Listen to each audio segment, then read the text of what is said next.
Happy New Year to everyone. Thank you for all the love and support. Yes, 22 was an amazing year for sports coverage, for prediction videos. And listen, guys, we are a small channel, but I do think sincerely those of you that support the videos, like the videos, I do appreciate the support. We started as a small channel, but the sponsors picked it up, and we're just hoping for bigger and better things in 2023. Now, we have tennis to discuss. I'm going to take a look at the draws for the upcoming tournament starting today. But first, we still have the United Cup that's going on. And I've got some questions from subscribers asking, how does it work? Well, the United Cup, it's pretty simple. There's 18 teams. Now, these teams consist of course, men and women, 6 groups of 3. It's going to be a tie format. So the men's singles and the women's singles, they play their separate matches, of course, followed by mixed doubles. Now, only 4 teams can advance to the semifinals, right? There's a total of $15 million in prize money. There's a max of 500 ranking points for the winners. So there's a lot at stake here. And of course, we're hoping Team USA can bring this home. But we've had some great matches so far. Iga's doing her thing. Congratulations to her. We saw Marie Buskova, Julie Niemier. That was a great match. Buskova looks amazing out there. Team USA looked really good. Jessica Pegula had a tough match against Kvitova. That was amazing to see. But guys, let's get right into it. The Adelaide International won. That's right. I will also discuss Auckland as well. But listen, guys, this tournament here, WTA 500 level event. Now, Pliskova's the defending back-to-back champion. She actually won it 3 times in 17 as well. She's the last to repeat, aside from Serena Williams, who did it in Serena did it in 13 and 14, if I'm not mistaken. Azarenka's up there as well. Now, Ons Jabeur heads this tournament. She's the top seed here. We have Sabalenka, Kasatkina, Kudermetova, Danielle Collins, Annette Kontaveit, Ostapenko. Yes, the list is huge. We're going to discuss these matches today, guys, so stay tuned, like the video. Bianca Andreescu, let's start with her. She had a tough match against Garbiñe Muguruza.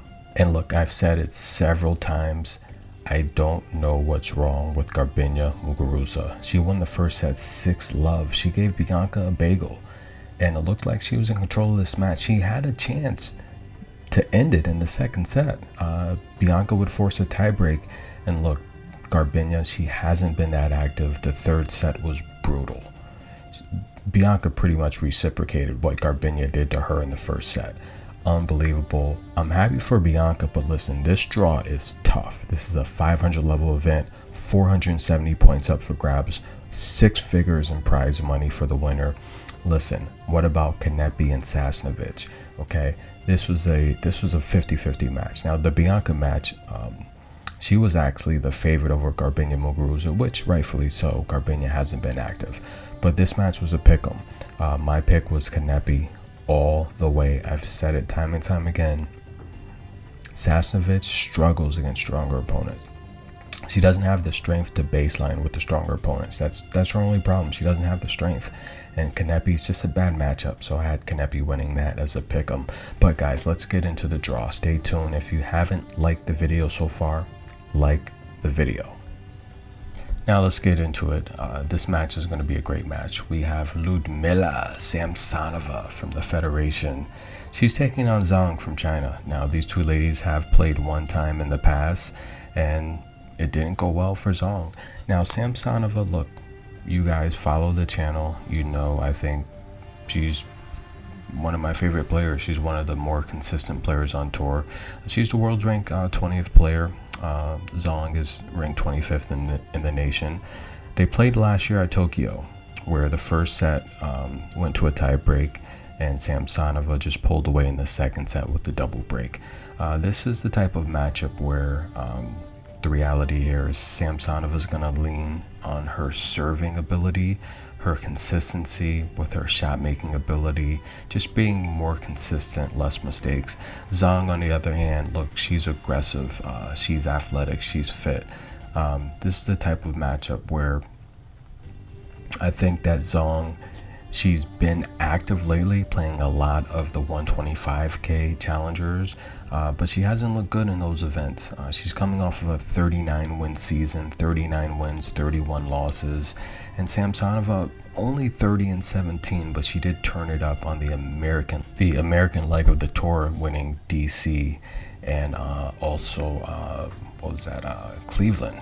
So disappointing performance at the US Open. However, she got injured. If you watch that match, she literally got injured while playing Ayla Tomljanovic, and look, she held her own. She's a very tough woman. She's doing a lot of strength and conditioning in the off season. I think she wants to add more power to her game, which is going to be good. This is a matchup where I would imagine Samsonova's got to be the favorite to win it, but she's going to have to play clean and consistent because ZHANG is experienced, and there's nothing that Samsonova can do that ZHANG can't. So I think this is going to be a great match. Can't wait to see it. Up next, we have Sorana Cirstea, who had the opportunity or luxury to take on the qualifier, which would be Victoria Golubic. Now, Golubic's been active. Sorana's been off for a while. I guess you can say she's the top Romanian player now with Simona Halep's career in limbo. But Sorana, look, coming off of really a 500 season, 22-21. She had a horrible stretch on clay. And to be honest with you, she's much better than her performance last year. Not all the way healthy there. This is a matchup, if Sorana's healthy, she's supposed to win. But she's been off for a while and Golubic's been active. So this match could go either way. Up next is going to be another great match. Marta Kasiuk from the hard-hitting Ukraine. Look, she had two amazing wins, Kristina Buska and Mayor Sharif. Now, I did a parlay. I forgot I did with 5 picks on it. I had Kristina Buska plus 3.5 and had four other locks on there that hit. I might post it. But Marta Kasiuk taking on Jamie Furless. I would expect Marta to be the favorite in this match. She's probably going to be a little too strong for Furless. I say it all the time. Marta's her best in the first set. She comes out very explosive and strong. Jamie's going to have the home crowd backing her. We'll see if that helps her because she's definitely going to need it. Up next, Danielle Collins, the 5th seed here. She is seeded. Elena Rybakina is not seeded. That's right, she did not get those Wimbledon points. Such a bummer. 43 win season, an amazing season, won a Grand Slam. Not too many players on tour can say they have a Grand Slam. Danielle, of course, she wished she had one. 2-time college champion of the year, Danielle Collins. Now, look, her game's big. 21 wins last year. Injury-riddled season. She missed pretty much most of the second quarter, but she's got new rackets. She's got new weapons. These two ladies played last year, and yeah, technically you can say last year, right? But yeah, so they played once, and Danielle did win that match. It was a very tight match. Both sets went to a tiebreak. That was at San Jose. And listen, guys, this is a 50-50 matchup here. However, Elena's been active. She did attend Dubai there, and she's been active. So Danielle, she's going to have to bring it if she wants to beat Elena. Again, I don't know the numbers. If I check the numbers, I could probably tell you who would win accurately. But all I know is Danielle has not been active. So we're going to see how she looks in this match. Up next, Kasatkina. Yes, guys, the number 3 seed coming off of a 41 win season. Unbelievable, making it the WTA finals. Great opportunity to see her, interact with her briefly at the finals. Pictures, autographs, very, very great player. I love her game. She's a defensive powerhouse. She's taking on, look, the teenager here, Linda Noskova, guys. Gave you a couple picks on her at the ITF. Linda's coming off of a 46 win season, a couple championships on the lower level. But this is going to be a tough matchup. I would imagine Kasatkina's a huge favorite here, but I don't think Linda's going to go out without a fight. Kasatkina's got a defensive style, so Linda may win some service games, she may hold, but I would imagine Kasatkina's gotta be the huge favorite here, and she'll probably run away with this when she gets warmed up in the second set. Up next, a top American prospect on the rise, Claire Liu. Guys, she had an amazing junior career, former junior #1. She's got like 8 or 9 championships on the ITF. The transition to the main tour has been a little slow, but she's been injured as well. She's taking on Priscilla Hahn, the hometown favorite. I would imagine, I didn't see Priscilla Hahn qualifying, so I would imagine she's probably some type of hometown entry here, wild card, whatever. But I feel that Claire Liu, look, that match against Siniakova, did you guys see that? That was an amazing match. I took Claire Liu to win the second set. She was a huge underdog to win that, but that was a numeric play. I knew for a fact she would win the second set and the match. But look, this is a matchup here where Priscilla Hahn is she's more of a clean ball striker, to be honest with you. She's probably the cleaner of the two, but I would imagine it's probably going to be like a 50-50 matchup. Claire Liu might even be a slight favorite, but I think Claire Liu is going to just overpower Priscilla. And yeah, I would see definitely Claire Liu overpowering Priscilla in this matchup. So it's a good chance Claire Liu is going to win this match. But if Liu starts slow like she did against Siniakova, she is in trouble. Next up, guys, this is going to be a good match. Serena Williams' bestie, Victoria Azarenka, coming off of a 24-win season, no championships. Ouch. She's taking on Anna-Lena, who, look, Anna-Lena has been getting busy. That's right, guys, coming off of a 40-win season. A lot of victories. We've seen her get that championship not too long ago, beating Clara Tauson. That's right, the hard-hitting Clara Tauson. This is a matchup where if Azarenka, look, I say it all the time, Azarenka doesn't struggle in the first or second round. It's the third round and beyond when her body starts to break down. However, she's playing someone that's fit and active, so I would probably entertain Anna-Lena on some type of underdog spread here, because Anna-Lena's playing very good tennis. She's striking the ball well, and although Vika has a lot more experience, better ball placement, better court vision, I don't know if she has the form this early, so I definitely would like Anna-Lena on some type of alternate spread here. Yes, this matchup is going to be amazing. Annette Kontaveit, Annette big game Kontaveit taking on Qinwen Zhang. Look, these two ladies have never played before, and look, I think they're doing an amazing job, the matchmakers, of determining these matchups, especially, look, first round, are you kidding me? Annette Kontaveit seeded here, look, coming off of a 29-win season, taking on Zhang, 39-win season. One more, if she would have got Tokyo, she would have hit 40. Annette Kontaveit, look, she almost won the title in her own backyard. Unbelievable. This is a matchup where I would have Annette Kontaveit as the favorite, but someone told me that she's the underdog in this matchup, so that's very interesting. Look, I say it all the time, Qinwen Zhang, she's gonna hold serve. She can hold serve 75-80% of the time, and I also see Annette Kontaveit holding serve. So it's going to be one of those type of matches, you know. I think it's going to be a good match. Get your popcorn here. But I would expect Annette to be the favorite. And it looks like she's the underdog in this matchup. This next matchup is going to be amazing. These two ladies have played a total of 8 times. Unbelievable.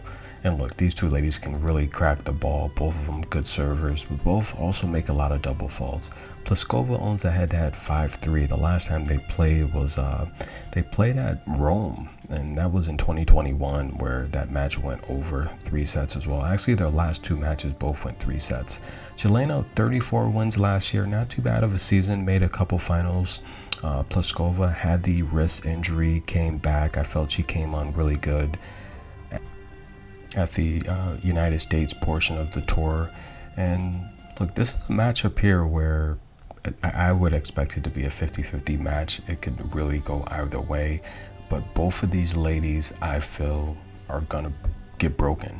I honestly see the first set just being a very sloppy, messy first set.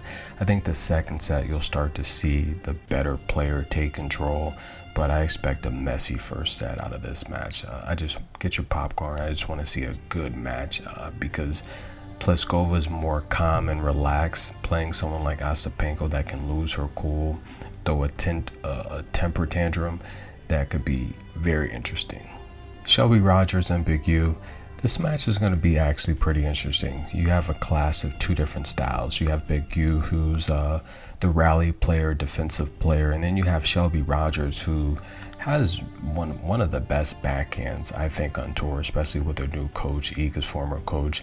I think she's doing a really good job of just playing smarter, keeping the ball in play, picking her right shots. I could see Shelby Rogers being a little bit too strong for Big U, but here's the thing with Big U. She'll lose the first set, win the second set, win the first set, lose the second set. But Shelby Rogers, definitely, I say it all the time, I prefer the offensive-minded players on hard versus the defensive type of players. So I think it's going to be a good match, good contrast of styles, heavy offense versus heavy defense. This match is going to be amazing. These two ladies, they played at the French Open in 21, where Kudermetova won that. Look, Kudermetova 1 win shy of a 40-win season, and look, that 40th win would have got her into the WTA finals as the last seed. Unbelievable. It's so unfortunate. However, look, they did win the WTA doubles championship. Amanda Anisimova, 33-win season last year. Look, I've said it time and time again, look, she is one of the future prospects for the United States. She's only a few years older than Kudermetova, but she's not someone that I don't know. I think she has the tools. She's got to work on her mental toughness. With her serve and volley and her power, she should have made the WTA final. She should have won maybe even a Grand Slam, but the reality here is I question her mental toughness. I just question her mental toughness. I've seen her quit matches that she could have won, and players like that, I can't relate to that being an athlete, just someone that quits in the middle of a match and says, I want out or I want to leave, I'm not feeling well. Yeah, I'm not with that kind of stuff. Of all the Americans, probably my least favorite American right now, of all the top ranked ones. But this next matchup is going to be amazing. Look, silver medalist Marketa Vondrousova, Ekaterina Alexandrova. Now, these two ladies have played, they've actually played a ton of times on the ITF. And Vondrousova's beat Alexandrova several times here. Crafty lefty, just taking on just a powerful baseliner. I do think Marketa's got the more consistent serve. Alexandrova, when her serve is on, she's very dangerous. I think Alexandrova and Vondrousova, both baseliners, I do favor the left-handed strokes of Vondrousova.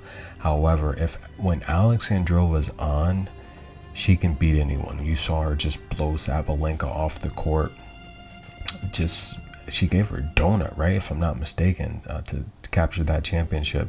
But this is a matchup. Look, again, I didn't check any numbers. I'm just talking about just the matchups here in this video. And the reality here is this is a matchup here where I would probably have it a pick 'em. Who's ever the favorite in this match, all the value is going to be on the underdog in this match. Probably a match that, again, if Alexandrova's, if she's on, this is a match she should win. But I say if she's on because her range, if she can't find her range, she's going to be hitting long all match long. But if she finds her range, then probably a match she should win. But nonetheless, guys, that's going to be the first round of just analysis for this Adelaide Invitational. We also have the Auckland, where Coco Gauff is heading that tournament. That's a 250. And look, I've been saying it for several years now, at least a couple years. Coco Gauff should be headlining those types of tournaments. You know, there's no need for her to run to every 500 event when there's a 250 going on that she can head win some championships, you know. In my opinion, I think Coco Gauff needs to start winning championships. She needs titles. She's got to start building her confidence. Once she starts winning, I feel that will help propel her into these tough situations where she needs to step up and do, you know, the unthinkable. But she's got to win championships. Just winning matches inside the top 10 is not enough anymore. She needs the hardware. This is a great opportunity for her to get her first championship of the season here. Guys, stay tuned. I'm going to cover the Auckland draw shortly. This is good energy. If you've listened so far, like the video, guys. Thanks for all the love and support. Happy New Year to everyone. Look, late night tennis. I'm just up here doing some computer work, rambling. So hope you enjoyed the tennis conversation. See you guys soon.